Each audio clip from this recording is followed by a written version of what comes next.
I would, look at my call for action, see where your organization could engage with different elements of it potentially. I think if you are in the rehabilitation space, many of you are probably doing this anyway, but allowing people to speak fully about what has happened to them, and within that context,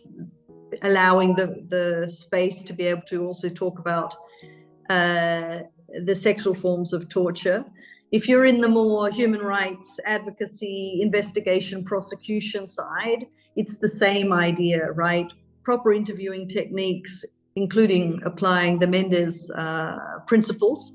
on investigative interviewing, to allow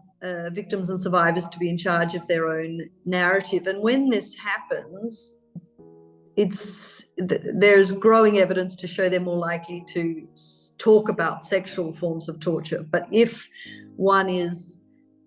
too focused on a certain form of torture, that one is perhaps a human rights advocacy organization wanting a report on,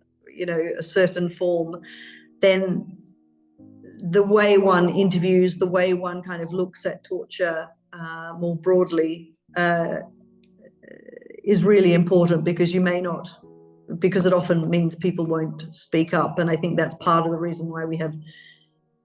so few, only part of the problem, but so few women that speak up, or they speak up late, is because there does seem to be this fixation on it, or at least they may be scared that there's a fixation, or that they know that the people are there for a certain report on a certain topic. So kind of one has to